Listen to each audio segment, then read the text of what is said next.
Well, that's it. We've come to the end. This is the last video in the training series. Now, whether or not you choose to join us here at Top of the Class, I certainly hope that you found this training helpful. What will happen straight away after that is I'll send you out a parcel in the mail, which will contain a copy of our employment contract. It's very long and tedious, all a bunch of legal mumbo-jumbo, but you need to fill in the details there, as well as a copy of a tax file declaration form, which you probably have filled out before if you've ever had a job. I'll also have enclosed a stamped self-addressed envelope, so you can just fill out the paperwork and pop this back in the mail. It's already self-addressed and stamped. Now, the thing to be aware of with a tax file declaration form, I should just explain to you.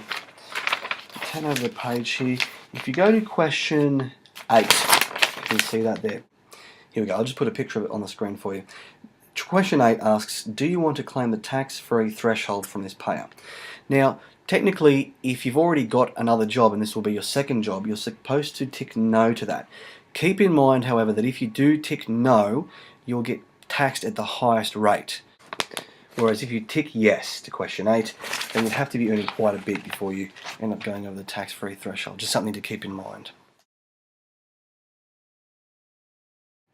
Now, one of the great things that you will benefit from when you work with us is that as an employee of the company, we take care of all the administrative obligations and legal requirements for you.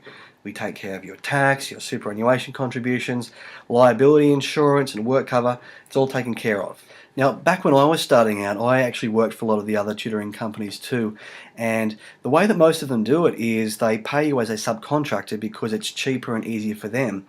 But the thing is, that means that technically all those legal obligations are your responsibility. So if there's a problem, it's on you. And from memory, they don't usually tell you about that up front either. It's in the fine print. So that way you can feel rest assured now, knowing that as an employee of our company, all those obligations and responsibilities are taken care of. So that way you can focus on what you do best, which is teaching to make a difference. So look, once you've completed your employment contract, filled that in, filled in the tax file declaration form as well, the other part of the paperwork you need to remember is to include 100 points of JP Certified ID. That's probably the part that tutors commonly forget to include, so remember, include your ID as well. Put it all together in the stamped self-addressed envelope, pop in the post, and send it back here to the office, so that way I can start sending new students your way. Now, when I match you up with the first student, the first thing I'll do is send you a message with the client's contact details and a bit of information about the student, obviously, like you saw in the previous videos. But the other thing I'll do is send you out a new parcel in the mail. This time it'll contain 5 separate things. The first thing, it will have a whole bunch of blank pages with the company letterhead that you can use to write to your student's teacher once a month. The second thing it will contain is a few copies of the client agreement form. Remember, you've got to make sure that the client signs at the very first lesson and then send it back to us. The next thing is a whole bunch of timesheets, enough that should last you at least a term. Now, remember to bring a timesheet to each lesson, remember to get the client to sign it, and remember to submit it on time, won't you? That is a very important thing. I know it seems like a very little thing, guys, but seriously, one of the biggest administrative headaches that we experience here is when tutors don't submit their timesheet on time. It causes more hassles than I suppose you realise. There's a lot of stuff that goes on behind the scenes that people don't understand. The same way when you're out there teaching, people think that you're just working 9 till 3 and they don't get to see all the behind the scenes stuff you have to do. Similarly, there's a lot of behind the scenes stuff that happens here in the office. And if you submit your timesheet late, it causes a lot of dramas. And the next thing is a little bunch of contact cards. So as you can see there, it's got a room for you to fill in your own contact details. I'll give you a few of them so you can leave them with your client so they can keep in touch with you. And the other thing is a couple of iron-on logos. See, I'm wearing one right now.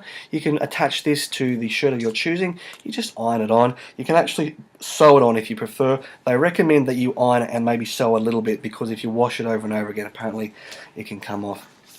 So that's what I'll send you when you receive your very first client. Alright, so perhaps the most common question that a lot of applicants will want to ask at this stage is, how long will it take before I get my first student, and how much work am I likely to get? Now, the answer to this, it varies enormously and it's very hard to predict. It depends on a few factors. For example, it depends on the time of year.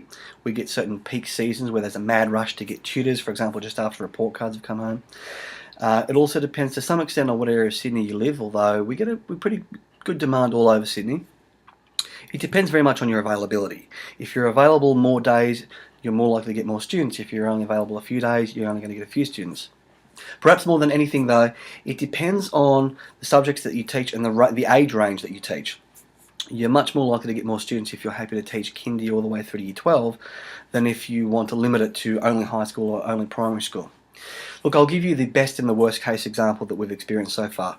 The best case example was a new grad English teacher who was happy to teach kindy all the way through to year 12, and she was available 5 days a week, and she just started with us in the first week of term 3 after report cards had gone home.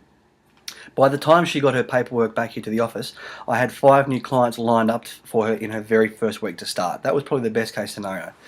The worst, I think, was he was a university lecturer in the Mount Druitt area who would only accept senior chemistry students and only on Saturday and Sunday mornings.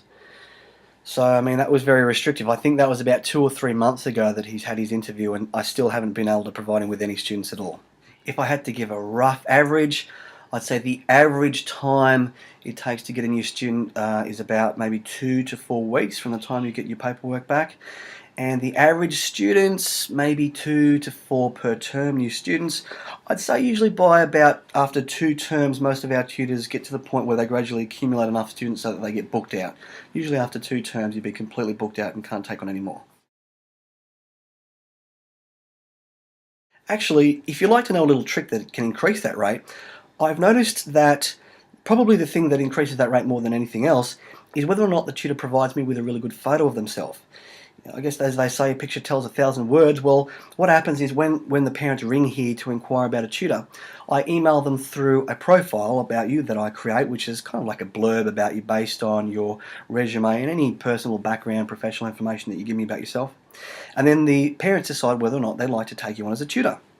But I have noticed if I can provide a photo that looks both friendly and approachable, but also professional, obviously, it probably increases the success rate by anywhere up to about 400 or 500%. So if you don't already have a good photo of yourself, go out and get one looking approachable but professional, and that will significantly increase that rate, probably more than anything else actually.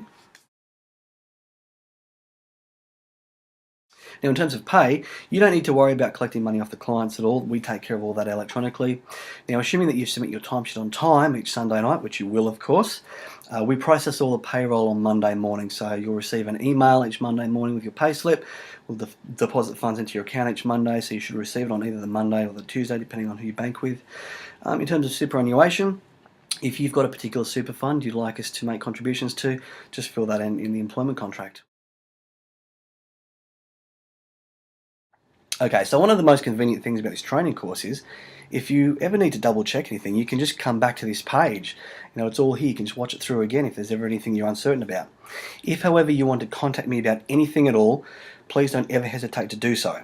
Now, so far you would have been emailing me at applications@topoftheclass.com.au. Once you, however, join our team, change that to tutors@topoftheclass.com.au. I only check the applications email account maybe once a term when we're hiring new staff. For our regular staff, tutors@topoftheclass.com.au is the email address to contact me on. When you're submitting your timesheets, however, send those through to timesheets@topoftheclass.com.au. I only check that once a week, however, when we're processing timesheets.